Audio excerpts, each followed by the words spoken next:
Kia ora koutou. Thank you all for coming. We're here tonight with a really beautiful cross-section and representation of Mixit to collectively share with you the story of this project. It is our 10-year anniversary and we thought it was a very fitting time to do so.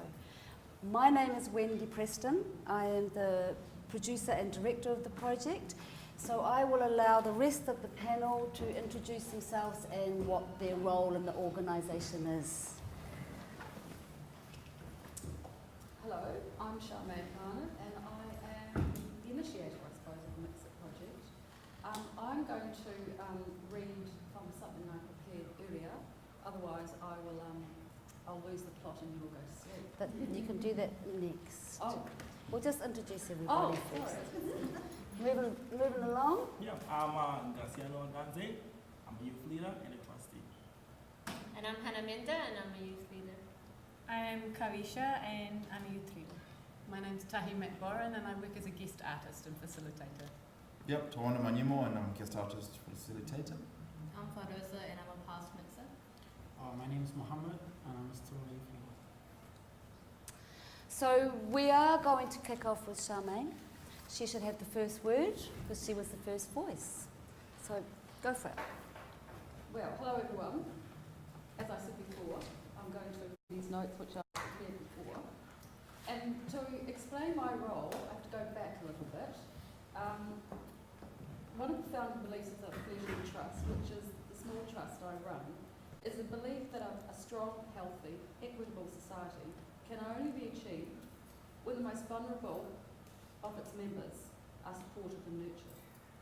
We support, in particular, young marginalised people who often struggle to find their place in the community.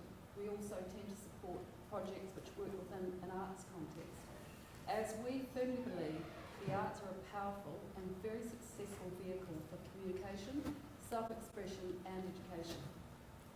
In the early 200s, after returning from Europe, having seen some of the issues and problems for young migrants and refugees there, mainly in some of the arrondissements in Paris, there's displacement, isolation and all sorts of problems.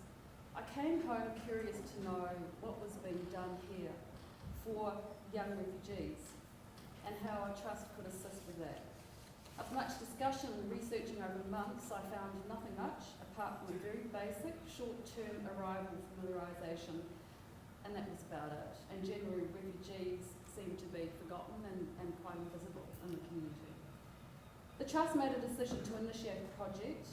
I had a fairly good idea what sort of project we wanted to create for young people. Young people all over the world want sort of the same things: to communicate with each other, to feel safe, and to have fun.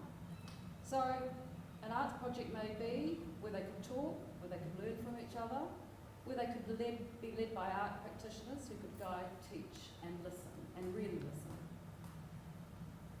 So a project that didn't look to the past, but to their present and future, where they could relax, have fun, perhaps share the problems, and learn a few important life skills along the way. The first priority was research.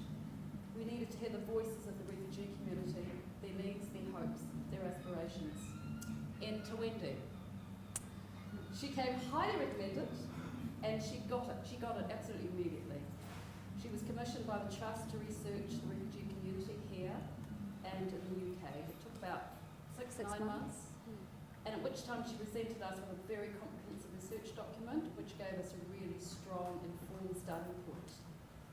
Together, Wendy and I nutted out the bones of the project, and as Wendy, as well as being an astute academic, was also an experienced arts practitioner with years of working with young people, it was sort of a no-brainer that she should lead it.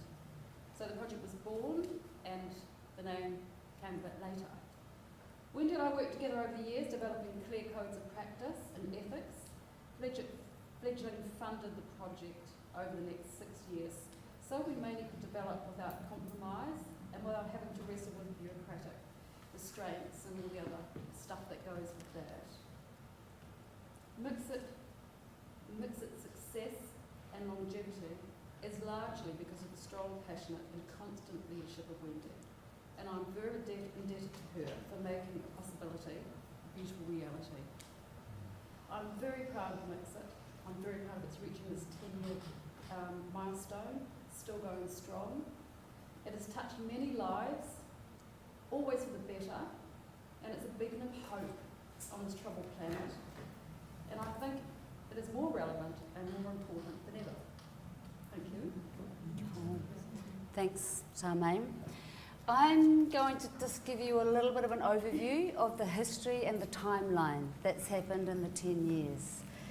So following the intensive research period that Charmaine's mentioned, the end of which we brought together a diverse group of people that was a combination of parents from the refugee communities, young people from refugee backgrounds, social workers, both local but mostly from within the migrant and refugee communities, and artists. And that was a great composite team that helped develop the project. So the research period took place in 2005. Beginning of 2006, we all did a little residential hui together. And we just sort of nutted out, took the research document, pulled it all apart, we danced, we cooked meals, we sat beside the fire, and we developed really what was it really? Make that little transition from the research to the real. And the decision was made to start in February 2006. Lots of decisions were made. We didn't realise the longevity of those calls. We can now, standing 10 years and looking backwards. But one of the initial things I had learnt, particularly in the UK, talking with various groups doing similar but different, was that when you're working with young people in communities who do not normally at all engage with contemporary art forms, sometimes it can take a very long time for them to get there. Years, in fact. It takes a long time to convince their parents and their families that they should go to do that. And so the worst thing you could do if someone's taken several years to get over all these hurdles is to not be there when they turn up. So we went, okay, once we start, that will be a commitment every week. Whether there's 2, 22 or 202. Every week we will be there. Whether it's a public holiday, whether it's pouring with rain, we live in Auckland, sometimes the weather is challenging, we will be there. So we started in February 2006 with a commitment to work every Saturday. So we'll just take a little hiatus while there's a shuffling of chairs. Welcome.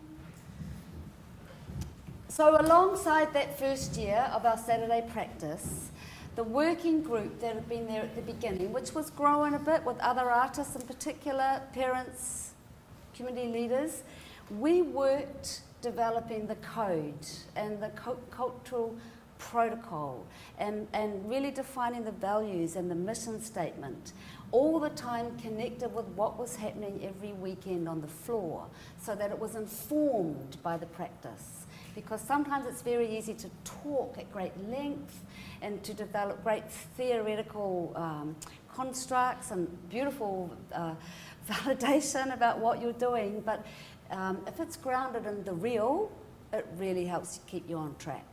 So that was a very potent year, 2006, and we established a lot of key things in that year that are still standing today. So I know that we did a really thorough and comprehensive job.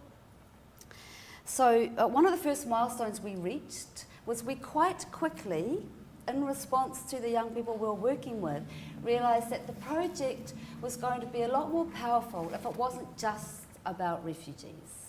That it was actually about a platform where young people from all sorts of backgrounds could come together. So that would include migrants and locals. Because the kids said when they first do sessions that were just the refugee, they were like, is anyone else coming? Is it just us? Oh, heck. So it changed, it was the first change. But we also knew that we needed to manage that the young people from refugee backgrounds were standing really solidly at the heart of the work, that they weren't once again going to become marginalised. So that has been a constant management throughout the 10 years. The next milestone was the summer of 2007 in this very room. We ran the first summer performance project. By the way, this is the room that most of the work in 10 years has taken place, so it's fitting we're here tonight. That first summer, we did our first performance project, and that was to establish a tradition that's been going every summer since. In fact, we're right in the middle of our one at the minute. The next milestone that we hit was we established a youth leadership program, because we had already identified, I was very clear from the work I'd done previously with young people over the decades, that hands down, a powerful way, the most powerful way of working with young people is youth leading youth. But in actual fact, those youth leaders need to be mentored and supported and guided in order to be really powerful for that to happen. So we set up the first youth leadership program, and as everything, Charmaine has been a great guide for me, because I'm a bit more impulsive and get an idea and want to run with it tomorrow. Slow and steady has always been the mantra, and so the youth leadership program development was slow and steady and quite organic. So the following years, and when I say the following years, we're talking every Saturday.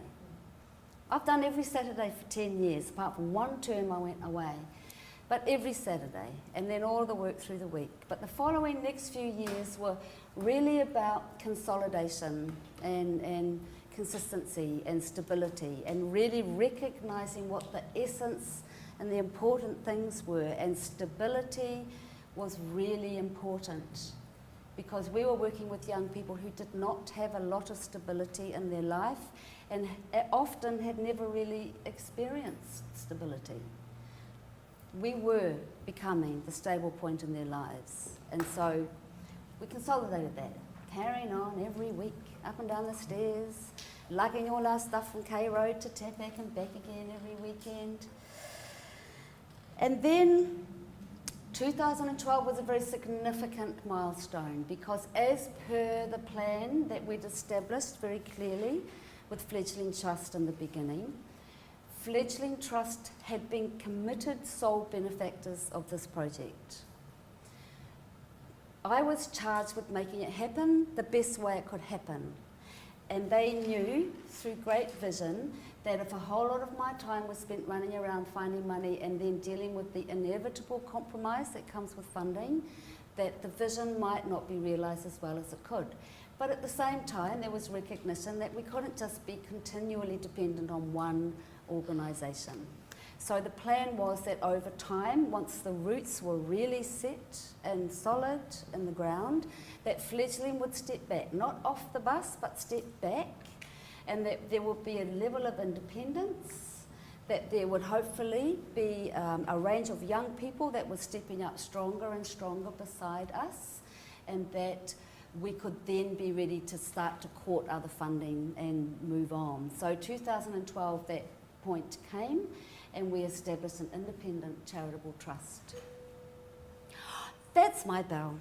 Okay, the trust was formed. We attracted a whole new groundswell of people. We found funding sources, and most importantly, we established Friends of Mixit. We started to find, and are continuing to find, individuals in the community who really see what we do. They really get it. And they get the importance of them being there to support us financially or in kind, in all sorts of ways. We have young people that support us with $5 a week. We have businesses that do all our accounting. We have a graphic design company who do all our graphics. All of that started to come together in 2012. The next, really, I'm talking faster now because she's going to ring the bell. The next really important step was the youth leadership program suddenly went woof. And in part, that is some of these young people that are here on this panel. There are others that have been and gone, but suddenly that organic growth really came to fruition. And so the youth leaders really actively started getting involved in planning and creative facilitation on the floor. Graciano became a trustee, so that we were always about walking the talk of youth, not just doing it for them, but actually having them a part of major decision makings and how we do. So here we are, 10 years, and she's going to ring that bell in a minute. We've reached a real major milestone, and I just want to finish this point by saying we've reached this point and we are looking ahead, and we've got some really inspiring and exciting strategic development so that we want to line up without losing the core foundation, because that's the rock that keeps all of this centered. So, moving on. I've got pages left, but no. But I'm going to invite Graciano to share with you the values. Incidentally, these are values we established in 2006, and they still hold. Oh, thanks, Wendy. Well, as Wendy said before, what's the values that were established then have been the core things that Mixit have been using to get at this point that we are today. And I have them on paper here because I didn't want to, if I come without having them on paper, I might forget something, or maybe add something that's not on. So there was respect, dignity, safety, growth, identity, support, courage, diversity, potential, inclusion, discipline, knowledge, acceptance, commitment, empowerment, communication, self-determination, inspiration, integration, involvement, and emergent leadership. So these things, if Mixit is at this stage that it is today, this has been the core values that has helped everybody feel welcomed and feel like at home. Yeah. Cool. So, Hannah, Yeah. could you talk a little bit more about the philosophies that have underpinned the project? Sure. The ones that I'm going to mention today are actually one of the most important ones, and the ones that are really close to my heart in terms of Mixit and what we do. Being non-judgmental, being open and inclusive and welcoming of everyone was really important for Mixit. And when I came into the project, I felt it on the floor, I felt it off the floor, and it was just really nice to have that kind of feeling of like belonging and not being judged, which was really awesome. The other thing is that we at Mixit leave our religious beliefs or creeds, things that may be negative or may not allow us to get along outside the door, and you're walking into the floor as a human being and you come together and create this have an amazing time, as well as creating an amazing piece of performance or just a game or whatever it is that you do. And we do that by using creativity as a vehicle. So we use arts, different forms of art like acting, dancing, singing, songwriting, spoken poetry, a lot of different arts to empower young people and engage them in finding who they are, but as well as giving them a place to come to and not have that tell me your story kind of thing. You just come into the floor and you see people who are from all over the world. You may not speak the same language, but you get on the floor and you do the exercise, and next minute you leave home with a friend, which is really awesome. I think my favorite philosophy is the fact that you don't have to be exceptionally talented or a performer, because I'm not. I'm a science person and a reading person. I'm a bit of a geek. So when I came in, I was like, they're going to make me dance and do this, and I'm not really coordinated with my feet. I don't know what I'm going to do. And I came in and it was like, you don't really have to be talented or interested in art. You just come and do whatever it is that you do.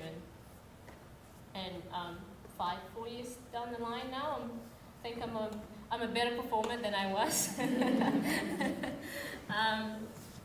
We also believe that our focus is not primarily to create performances, but rather help people to engage in a conversation and become part of a group that will support them all the way. And although we do come up with performances every now and then, but yeah, that's one of our main focus. I think what did it for me was the fact that Mixit is usually by youth, so I'm a little bit bossy, as what my siblings would say. And when I came into Mixit, I was still shy, but then I started to kind of open up, and Wendy did realize that, and the youth leadership program came on, and I was like, I'm really keen, and my sister was on it, so I used to come every Saturday and like help her out. And then Wendy was like, do you want to join next year? I was like, yeah, okay. So I did join, and it gave me an opportunity, and I think it gave all of us, the youth leaders here, an opportunity to see it as a skill and not just bossy. It's a skill. I want to be a leader. And the project gave us so many opportunities over the years to explore that side of us and really learn, which then led to us helping on facilitating the Saturday workshops as well as running the floor alongside the guest artists like Ty. So yeah, these are some of the philosophies. Thanks, Hannah. So let's just, we've got a couple of artists here on the panel. So I'm just going to ask that you have some time to talk about what it's like from your perspective as a professional artist coming into this project. Sure. Yeah, cool. Thank you, Wendy. I guess maybe we can just talk about Tai. Yeah. Tai, what skills do you think you bring to the Mixit flow as an artist, Tai? Well, I was thinking, listening to Hannah, that Yes. I bring everything I possibly can. Right. I'm using my anthropology background, I'm using my performing background, I'm using my life skills, physical theatre, Right. everything into the pot. And you're trained in performance? Yeah. And so when you and I work together, we are working with a group. We're not sure who it will be at the time, how many numbers it'll be, and we are improvising like crazy with the skills we have. That's interesting. So, so when you talk about the group, what does this group look like? So we're talking about a Saturday session on the Mixit floor. What do you think? What does it look like? Tell me a little bit. The first one I taught at or facilitated at had a big busload of people come. It was one of their first experiences of being in New Zealand. They didn't have much English, and then I had some people from South Auckland who decided to come with their friends. But that's interesting because there's a wide range of a spectrum, right? Yeah. We've also got some of the mixers who are training at drama school to be artists or to be actors or whatever. But you've also got some of the mixers who are fresh from the refugee camp, for example, who are coming to the Mixit floor for the first time. Yeah, so you've got people who don't share languages. You've got people who don't share a performance language. Yes. And how do we do it? About 3 hours. Yeah, you've got electricians, you've got chemists, you've got all sorts of different people. So what does the 3 hours look like? What does the 3 hours look like? So, I mean, I think there's a 4-aspect kind of thing to it. So, we on a Saturday session we play games. First thing that we do. Yeah. From the games, we then do an hour and a half of whether it's dance or drama or spoken word or music for the day. Yeah. And then from there, we have a kind of a shared food, communal, informal thing. And then at the end of that, we have a debrief where we all sit in a circle and kind of talk. And that repeats itself actually every Saturday in various ways. Yes. And we also get everybody there by bus. Yes. Oh, we have a van that we and transport. get them home again. And then get them home again after that. But tell me, what is the debrief session, Tai? What is that? Tell us a little bit about it. It's really easily underestimated, but quite pivotal to the session, I think, because by the time you've played your games and you've created some work together, there's a space that's really safe to then bring the outside world in. So you've found some family that you can say, hey, this is some of my successes, and you can share them, or you can say, hey, these are my these are my things I'm finding challenging at the moment. Yeah. Can you help me problem solve? How Yes. could we work with this? You're kind of bringing your outside, kind of maybe your outside life to Or a maybe group situation. just speaking English is a big thing, so Oh, you're yeah. practicing that. Yeah, just speaking in front of people, yeah? But that's interesting because tell me, because we play games, we do Yeah. dance and drama and music. Tell me about the games because, sometimes, it may sound frivolous, but Yeah, and we talk a lot about games, don't we, Yes, yes. And trying to choose the right one because Yes. you've got so many different people, you want them all to begin on a level playing field and Yeah. to feel like they've contributed and to feel a bit silly and to laugh together and to yeah, physically have connection. Yes. And this is all a way of creating a space. yes. So it breaks down the barriers, the icebreakers, right? Yeah. But that also creates a safe space for us to be able to, enter a process of getting into the work. And the process is really important more than the outcome, like Hannah said. Yes. Because actually through that process we're teaching problem solving and leadership and we're hearing different voices and we're teaching listening Yes. And you get to be able to speak your own language, for example, or you get to learn to speak English too. Yeah? finding a way to know what you want to say and to have the courage to say it. Okay. Yeah. Now, tell you, before we finish, tell me about why do you engage as a practitioner with Mixit? What is it about Mixit that you enjoy, or maybe your challenges, Yeah. or what do you feel? Like I mentioned at the top, I love the fact that I'm improvising with everything I have to facilitate the best experience I can for the group that I have, and that's Yeah. an individual experience, but it's also working a group Yes. to experience joy and connection between you and me, or us and them. And I've written it down because I really want to say this. So it's Yes. between you and me, and us and them, and what is happening between us. I think. Right. So it's like breaking down barriers in the rehearsal room, Yeah, for example, and on the it's Mixit like floor. a beautiful living metaphor for this, which I passionately believe in. Great. Yeah. That's interesting because for me it's about connection. So on the rehearsal floor, or at a Mixit session, if I have a connection with Mohammed, it then lets me possibly have a connection with an audience member when I'm in Right. performance, and that's vital. I think that's a very special thing for me because when that happens as a performer, we get to see you, we get to see an individual, Which is beautiful. which is a beautiful thing. It's Yeah. a connection. Yeah, it's And great. that's where your humanity comes out and their humanity comes Yeah. out. And You get to see people. Tawanda, you for were who they going are. to say the thing about extending out to the community, because that's really important. Yes, because I think what that does is if I am able to have a connection with you and then have a connection with audience members, I then am able to have a connection with my wider society, basically. And I think that makes me a better individual, or Yeah. us better individuals. Yeah. Yeah. Cool. Cool. Ask for those are just to talk about performance, like performing that. Yeah, I think one of the biggest and maybe most obvious outcome for a mixer is experience in the performing arts.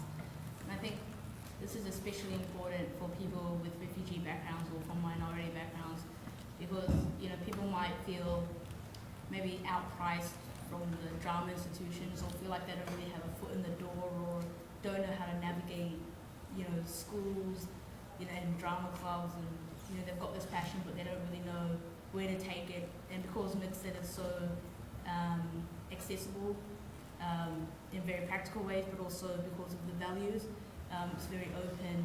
It allows people to explore that with really high caliber artists at no personal cost to them. And even though Hannah was talking about how you don't necessarily need to be a performer, but if you are, it's also a golden opportunity that is really rare. Anything you want to add on that one? Yeah, just one thing maybe you guys cover already. Because when I first started coming to Mixit, I'm not a dancer or actor or anything like that. I just came once. I was shy. I couldn't speak any English. I found people in here just dancing there. I just jump and do it. And then after a few years, I've become a little bit I know how to dance a little bit, acting. So that's good thing to learn too. Because in my culture, we don't dance or anything like that. But for me, I'm more open, and I would love to just learn new stuff. I'm a sport person, but also I like performing with that.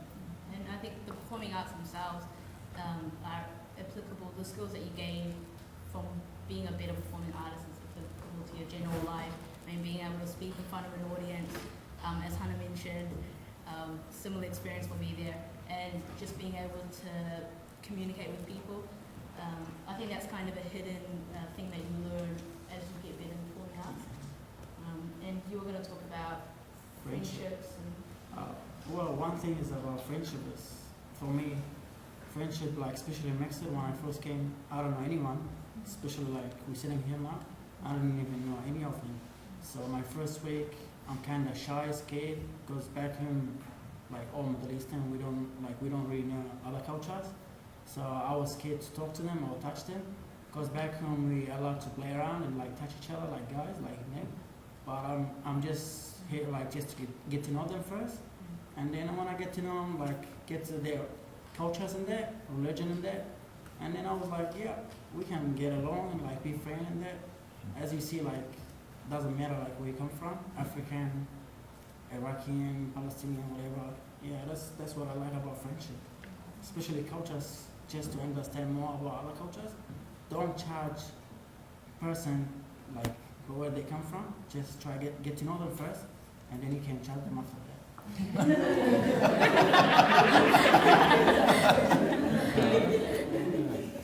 And I think following on from what Mohammed was saying about friendship, I think something that I maybe took for granted while I was at Mixit, but can see is really valuable now is just having a space to have fun.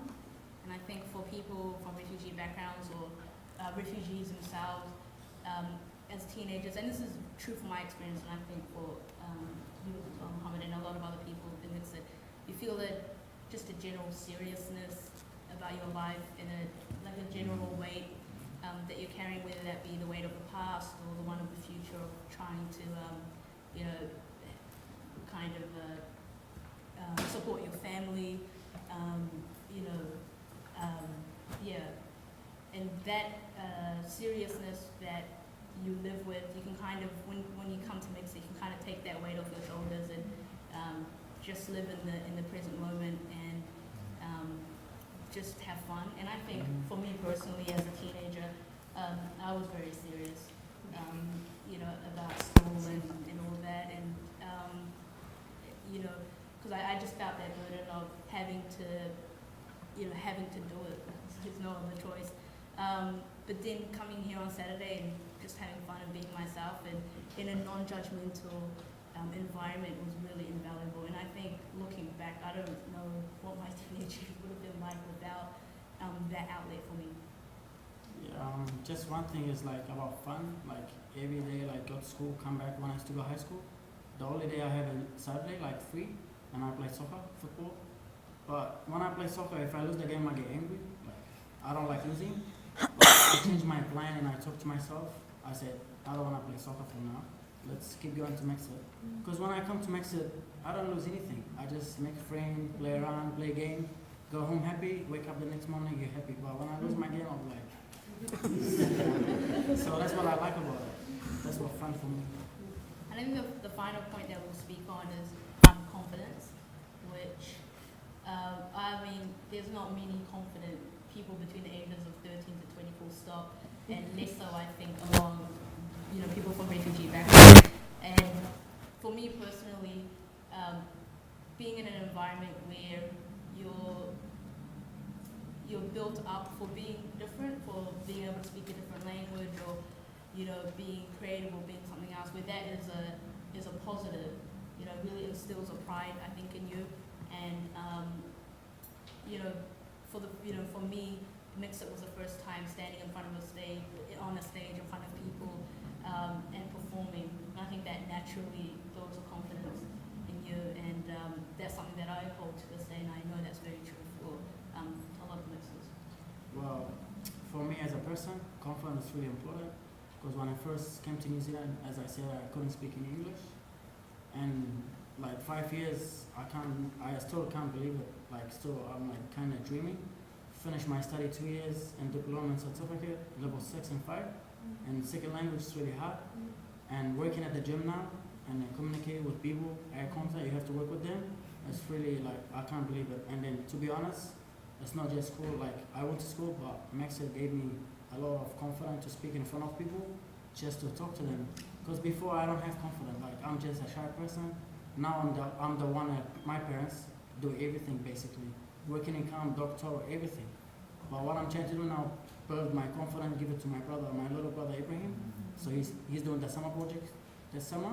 So I've been away from him because he's like if I be with him, he'll rely on me. So I just give him more space so he can just build his confidence and become maybe a better person in the future. So yeah, confidence is really important for young people. Cool, thank you. So right in the centre here we have Kavisha.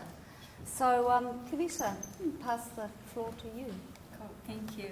I'm just going to tell about what Mixit means to me and what has changed my life. And I started Mixit in 2012 when I read about it through a local newspaper. And I guess since then, I look forward to my Saturdays. I look forward to the summer projects. I look forward to hanging out with the mixers. I think it's mainly because on the floor, being in Mixit, I can be myself and I can express myself. And there's nobody's there to judge. And I am gaining so much experience, and I'm more open to experiences. Like, for example, like I never done hip hop dancing or contemporary dancing when I was in Sri Lanka. But coming to Mixit, I was like, okay, I'm gonna try this, let's see what happens. And like I became more open to new experiences. Going to tell about Mixit impacts my life in so many different ways, mainly building up my confidence, managing my time with work, uni, and being at home and doing Sri Lankan dancing things. And most importantly, I made so many new friends. I made a second family. Like coming here, if I wasn't here today, I wouldn't have met these guys and I wouldn't be part of an amazing project. And it's amazing to feel that, okay, I am part of an amazing, caring project, and they call me as one of the youth leaders, and they call me as one of the mixers. Recently, last year, I went to a volunteer project in India, to Kharagpur, to do teaching, and now I just feel like I wouldn't have gone to India without the support, and without the support of Charmaine funding my tickets, without the support of Wendy telling, you can contact me anytime if you have a problem or if you don't know how to deal with the kids, or if you find anything hard, you can just email me. You can, I will be there. Like it's like I feel like, okay, they're here to support me no matter what. And I taught the kids drama, dancing, singing, and English medium subjects. The skills, I taught them so many skills that I learned from Mixit: the dancing skills, the drama, the confidence, the communication, and I choreographed a salsa event, dance, 2-minute dance, and I was like, I wouldn't have done it if I wasn't there for the dancing, session. And it's like, I've gained so many skills, and it's crazy to think I've grown so much better and bigger as an individual, and I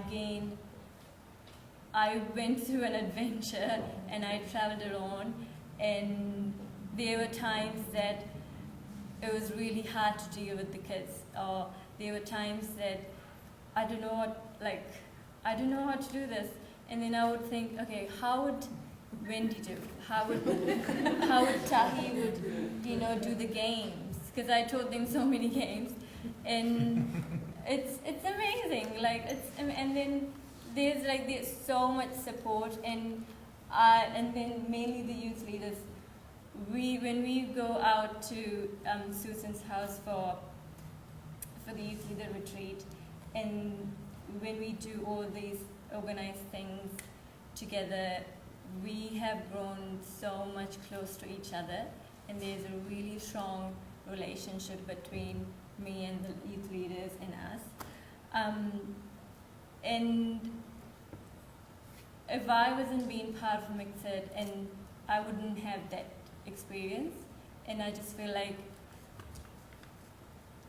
it's I'm so grateful, and I'm so lucky to call as Mixer and be part of an amazing project. Yeah. I'm just gonna open the floor to Graciano, Hannah, Tuan, Mohammed, and Fadosa to share their experience and what Mixit means to you. I'll go. Yeah. Yeah, for me, I just want to add on what everybody has said. Over the time, I just realized that every single step of my life, I've been using these skills. Because now I'm working as an electrician, and I see how I'm using these skills. I come across a lot of different people, and these people can be from anywhere. And I'm not gonna lie to you that I don't face racism. I do, but the fact that I've learned how to deal with those sort of things, it has helped me really grow and feel confident with myself and believe in myself. I look at, for the past few weeks, let's say last year, my boss told me to be taking minutes of every meeting that we do. And that is because he saw that values in me, that I can be taking those minutes. And it's not that this came out of nowhere, but it's something that I really look at and be grateful for. Before I even started doing my working as an electrician, I was doing a lot of community work, working with the youth, doing all different things. And I look at myself and see most of my friends that we started with, I look at what I can do now. I try to compare myself with them and be like, oh no, I don't think I'm on that level anymore. I feel like I've grown much and I'm capable of doing a lot of things that they can't. But sometimes they're like, okay, so how do I transfer this information to them? Now you're like, well, if I tell them, they'll probably won't believe me, but I just want to do it in my actions. And now they come to me and tell me, how do you do it? I just tell them, well, I've been going to Mixit for almost 6 years now. So I think I don't have much to tell you. That explains pretty much everything. Yeah. I'm just really glad that I managed to be part of this project. How about you, Hannah? I think Wendy and Tawanda probably will tell you this. I'm a type of person who gets ideas all the time, and I kind of get excited, and I don't know what to do because sometimes my friends are kind of not at the same level as me in terms of ideas of like entrepreneurship and stuff like that. And I would come to Wendy and say, oh, Wendy, I was thinking about this and that, and then she'll be like, oh, okay, and what are you trying to do, and how would you fix this? So she gives me a lot of questions that would challenge my idea, and it's like, okay, I need to go and think about this. It's not really yet there. But I think over the last year, I have grown a lot. I've become much more independent. I kind of came up with this mentality of if I want it, I'm going to go and get it. And they did really push that as well and saw that as an asset and said, yeah, you can do it. No matter how silly it was or how stupid it was, they just said, yeah, go try it. But I think one of the most, I guess, my highlight of 2015 would be getting a scholarship to continue my nursing education at AUT. And I feel like I had written my application and I wasn't confident because it was the second time around. I applied in 2014 and didn't get it, but I decided to do it again, and I said, hey Wendy, like I've put an application together, I'm not sure if it's good enough. Would you be keen to look at it? Because I didn't get through last year. And Wendy went, yeah, come on to the office. And I said, okay. So I went to the office, Wendy looked at it, and she kind of pointed all these things about myself that I haven't written on my cover letter. And she said, well, you haven't talked about that. And I was like, oh, okay, add that. Because I'm not really good at talking about myself. And I kind of went to the interview, kind of prepared questions and answers, and I went in and it lasted 8 minutes instead of half an hour, and I was like, okay, I'm not going to get it. I went back home and called Wendy and I said, oh, it was only 8 minutes. I don't know if I'm getting it. And she said, well, be positive. At least you've had the experience of going into an interview, so next time you know how it feels. And a month later, I get a call saying, you haven't checked your email, have you? Because we've sent you a letter. And I said, what letter? And the lady said, well, you got the scholarship. You're one of our 6 people around New Zealand that got the scholarship. And then I started crying, and then eventually continued reading the letter, and then called Wendy and I said, I got the scholarship, which was great. But I think I'll end it in a final note. Mixit is kind of, it's really special to me, and it's very near and dear to my heart, and I think it doesn't matter if I continue being part of the project, that will always be with me, wherever I go. And Fadosa? Yeah, I'm Fadosa. I'm Somali, and I'm the daughter of refugee parents. And just for some background, but I think that informs what I'm going to say. I think when I was a teenager, I've always been very goal-oriented, very focused, kind of knew exactly what I wanted to do. And that was, I'm a medical student now, so that was basically something in the sciences.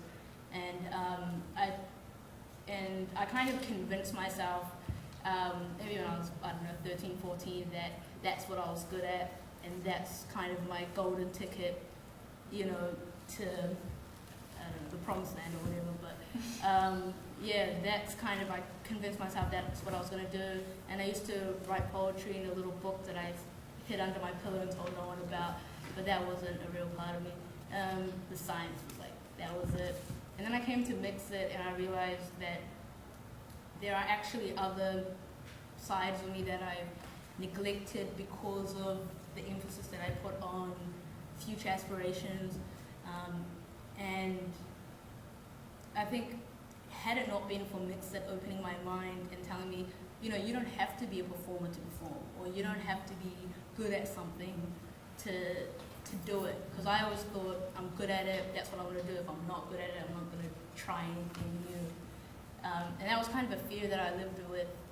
And I think without Mixit kind of breaking that down for me and saying, you know what, here you're not the nerd, you're not the brainiac, you're not the this, you're not that, you're just Fadosa, and we're all equal on the stage. With that, I don't think I would have really grown into myself, I don't think, as I did. And I think being at university and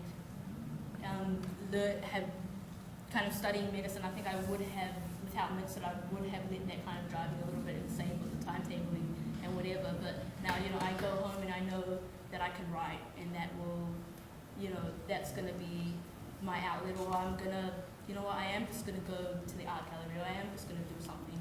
Because even though it may not conform to, these labels that we, impose on ourselves, I could just do it, and that's not, I think it really freed me. And that's something that I realized, like, the further away I get from Mixit, the more I realized, how fundamental it was in my personal growth. And I'm very much understating the impact that it had on me, but I'll leave it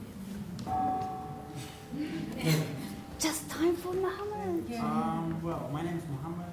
As I said, I really can't believe it, honestly. I'm in this beautiful country. It's really, I've never had an opportunity before to study, because back home I didn't go to school.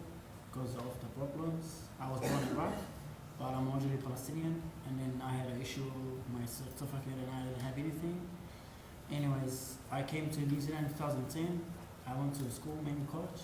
I was 17, and by that time, if you come to, like, in high school here, if you're 17, you already finished high school. I was a little bit down, because when I see, like, I'm 17 and all around be like 15, 14 little kid around me, like, I'll be like always down, and I have my brother, they mock me, like they call me bad stuff because my name is Muhammad and that. But when I start coming to Mixit and then I just learn more stuff, get more confident, whatever they say to me, I listen from this era, just take it away from here, because I believe in myself and I respect other people's culture and religion, and I just study hard, push myself, pass my school, and they're still there.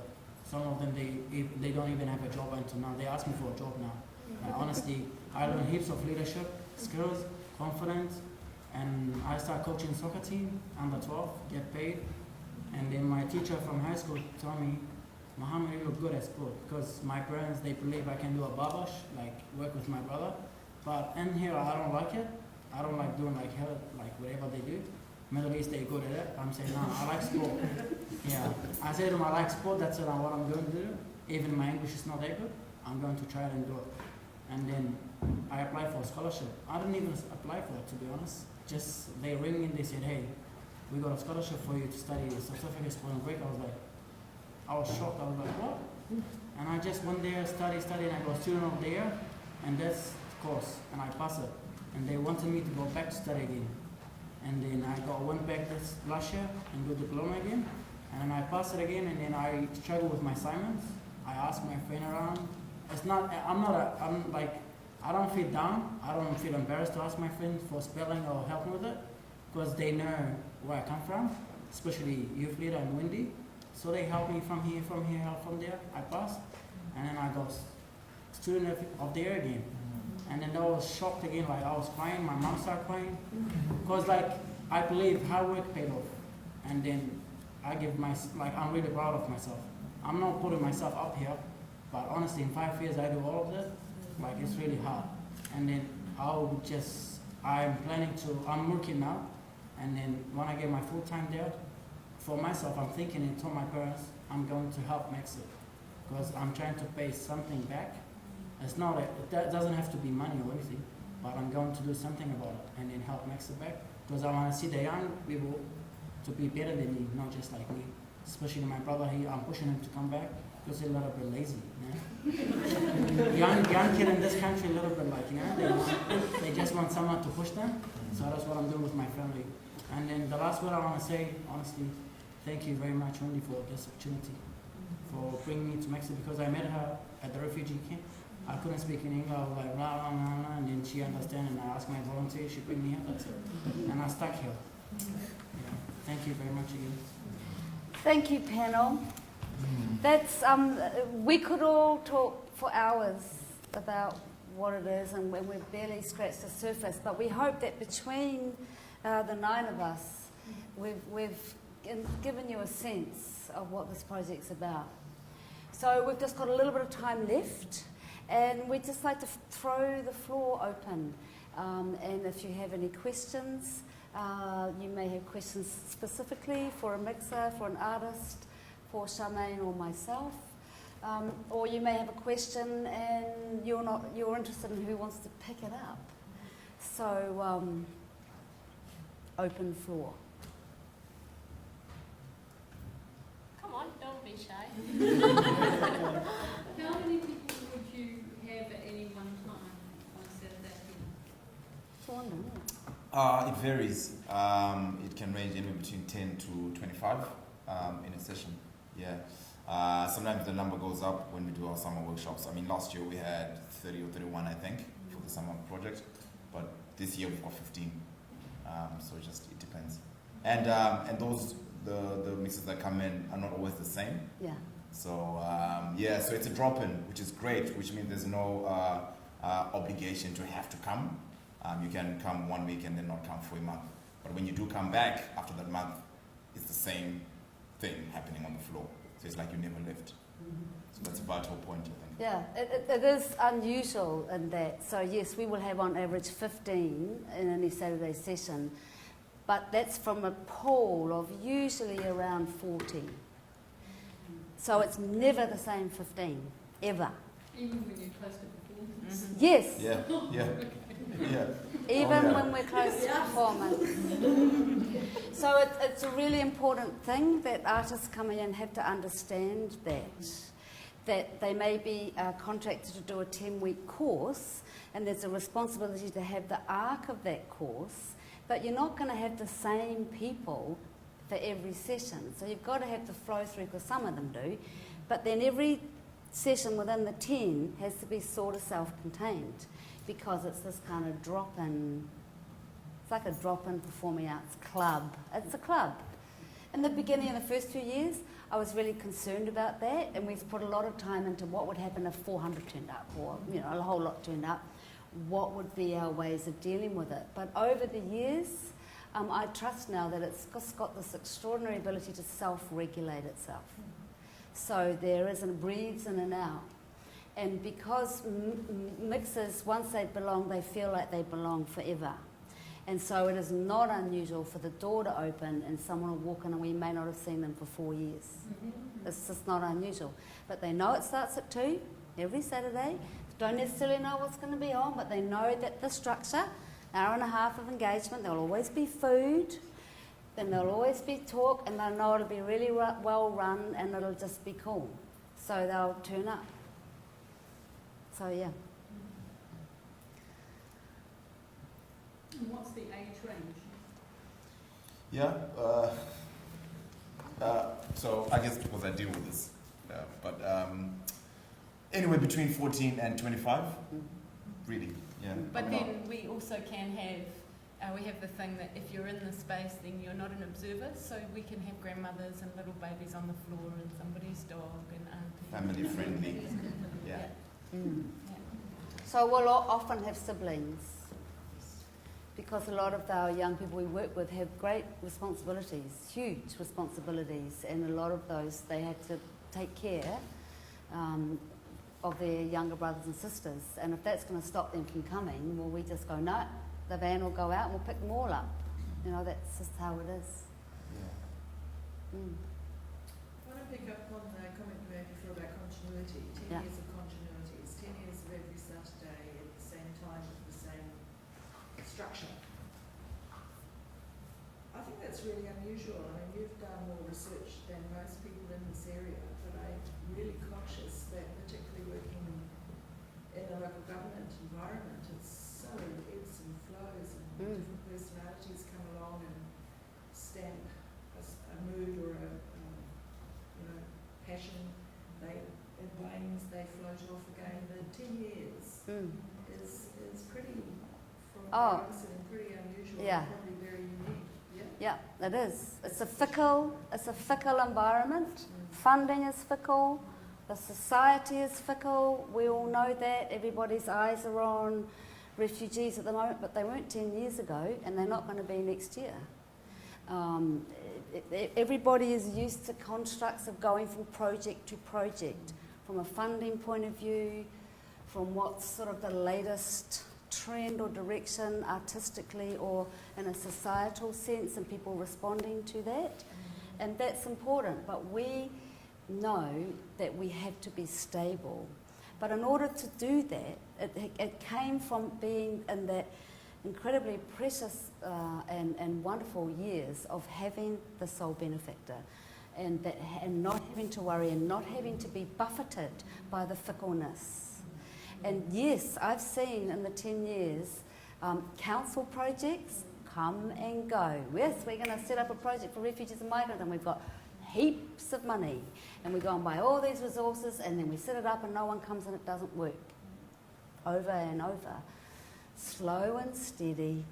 And so it's really important to us, key to us, that we have private donors who believe in what we do and provide the stability, financial stability, that we can be there for 10 years on those rainy October weekends, on those times when it's all really hard and harsh, we're still there. Can I just add a bit to that too? Just when you were doing, one of the things that came up in the research we did was that exactly when you were saying so many projects are set up that the refugee community were very, very cynical about, oh, you just want to, you bring some shiny pencils and then you're gone. Because that's what they were used to everywhere. And that's why we were determined that this was just going to be, we're going to prove you wrong, and it was going to be that longevity. That was really, really important. Are you still going into the camps? Yeah, to the refugee centre. Yeah. Yeah, we do. Not every intake, but they know that we're ready to go every intake. So every 6 weeks there's a new intake of our 750 quota per year, and we really build important relationships with other organisations. At the refugee centre in Māngere, there are many organisations doing an awful lot in that 6-week orientation period. So one of the organisations we work with, and we just go and we just do a Mixit session with whatever teenagers are there. And it gives us a chance to connect, and often it's the most that these kids have laughed or smiled or relaxed for a very long time. And then if they're going to stay in Auckland, because that's the portal, everybody comes and then they go through the country. If they're going to stay in Auckland, then we follow it up and make sure they know how to find us. And then we've got the relationships that we're nurturing in Wellington, so that's a sort of a similar. It's very important because it also changes all the time. In the 10 years, I've seen it really change depending on the ethnicities coming in and the needs. So, of course, right now we are entering a period we're going to get a lot of Syrian refugees. They're all going to be shifted to Wellington. But it's really important to for us to be informed about what's happening, what are the needs, what are the changes, in order for us to adapt and be nimble. And we've always really valued that, being able to be nimble, because what worked a couple of years ago doesn't necessarily work now. What works with the Africans is not going to work with the Burmese. The needs of the Muslim Middle East communities is a far cry from other ethnicities and religious backgrounds, and we need to adapt to that. And we recognise absolutely that the contemporary arts language that we use, that mix it all about, does not suit everybody. It just doesn't, and that's okay. But we do need to know what else is there so we can help be part of that support network around young people's needs. Thank you. Can you tell us what are your hopes for the next 10 years?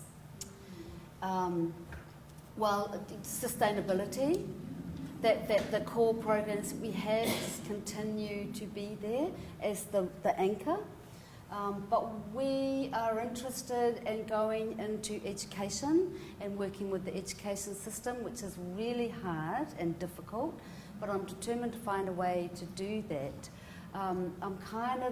We are looking and considering it going at an intermediate level, because high schools are just almost nigh impossible to get into because they're so overloaded with their curriculum. They'd love you to be there, but you've got 30 minutes in a lunchtime, or you've got that, and if it's not directly connected with NCEA, then they just can't fit it in. And high school teachers are just so overwhelmed. Whereas adolescents, kind of pre-teens, where they're still finding their paths, I would really love to build a team, and that's what we're looking at this year, to go in and work with young people and explore the needs around diversity in communities. What does it actually mean? Our communities are really expanding in a multicultural sense, and there's just simply not enough opportunities for people to really understand how to communicate across the differences without all becoming one big glorious melting pot, still retaining the uniqueness, but how to hang out with, how to be with. And for us as creative practitioners, and many of you in the room are, we know that creativity is just such a powerful tool to be able to talk, to be able to communicate, to be able to share. And so I'm interested in other ways to do that, whilst keeping the main pot on the stove, the home base, still going. And youth leadership. I mean, in an ideal world, I step sideways and do something else, and these guys or their equivalent who are behind them and in front of them, they are running the project. That to me would be success.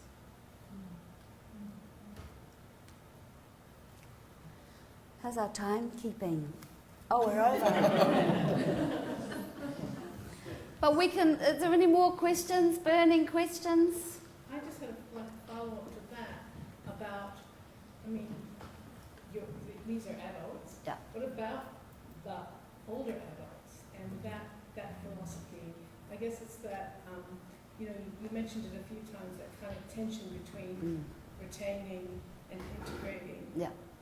And is there a place for something that's like Mixit but not Mixit? Yeah. For the older, for the parents and the community leaders, absolutely there's a place. It's not what we're going to do. Our work is very focused on young people, but there is a place. That's a very complex place, so someone else can take that on. Because the parents of many of these young people and the community leaders, they're carrying a load. There's a lot of post-traumatic stress, there's extreme levels of dysfunction, there's real concerns about protecting traditional values and knowledge, and all of that's very important, but it creates very much a dislocate from actually these new communities that they're living in. There's a lot of chasms. Sometimes for some of these people some of these kids come from very big families, and some of them are younger ones that they've had. So their parents are considerably older.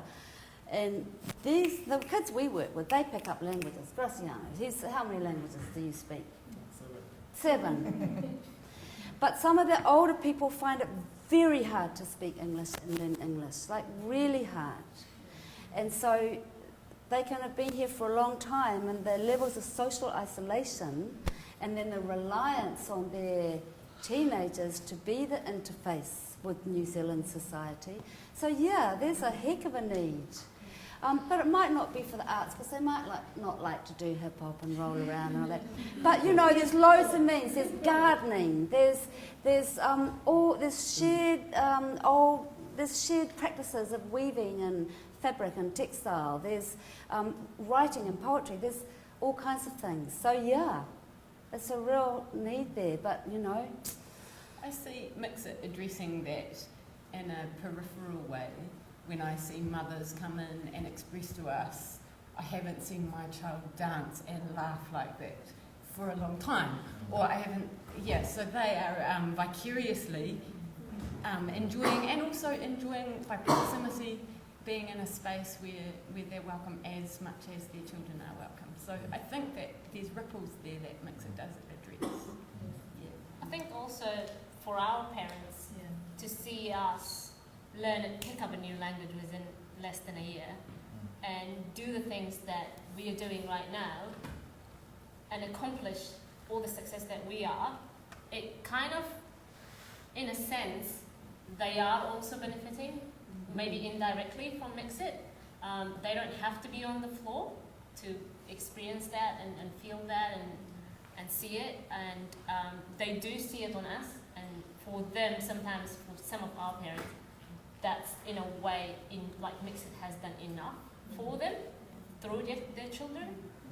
So I think to carry on from what Hannah was saying, I mean, my mum and Hannah's mum are friends, and my mum was friends with Wendy, and I think, we don't just build a community among mixers and the ones, the artists who run it, the community that's built is wider than that, and I know that parents have benefited from the community that Mixit builds. I think it's a huge acknowledgement as well that I don't really know any of you, and yet I know you two from way back in time when Mixit first began. We were brainstorming what name it was going to be, and it really just shows that steady, sure, slow development, but that also just the stability of it still being here, and new people, and yet you all have been here quite a while. I think there's huge. It's a huge thing to acknowledge how successful that is. And as a friend of Mixit who's watched every show and every performance and everything that you've ever done, I love seeing the families get to know somebody, and then the next year or 2 years later they'll be, oh, that's so-and-so's younger brother, and that's so-and-so's younger sister. So it's really lovely, and I guess that's how the parents must see it as well, that they see one child grow and bloom, and then the next one grow and bloom, and confidence must permeate throughout the whole family. Something really heartening about that, I find philosophically, when I get overwhelmed by thinking about global politics. And I've watched Wendy live her politic in face-to-face connections, and how those face-to-face connections have built something that is greater than her. And that is a beautiful living example again of how we can affect change in a very direct way. Yeah. This project's not about me. I can actually step off the bus and it will still go. This project is the sum total of a whole lot of small parts. And there's some really strong contributors, but none of us, it's not about any of us. And when you work with young people, they move on, and if you're doing your job right, that should be the case. We're there helping at a transitional point. So it's just this never-ending river of young people. We're never going to run out of them. So some of them stay for a while, or some of them remain connected and they come back and visit. But there is always new ones coming in. And you're modelling in your bodies, not in your talk. And that's something as a performer that I totally believe in. Yeah, so you're modelling how to be with each other on the floor, and then you're taking that out in your body into the world. So it's, yeah. Cool. There she goes. So I'd just like to wrap it up, and thank you all for coming. And thank you, Charmaine. And thank all of you people. And I just want to let you know we do have a performance happening on Saturday. The evening main performance is sold out, but we still do have some seats available for the dress rehearsal performance, which we had up our sleeves, we didn't publicise it. So if you would like to come and experience directly the Mixit in action, there's a 2 p.m. performance this Saturday. But please do grab any information there. You might want to become part of the support network around this project. You might want to be a volunteer, you might want to be a donor, you might want to come and make afternoon teas, you might just want to hang out and get to know somebody. All of that information is there. Please keep in contact with us. And again, thank you very much.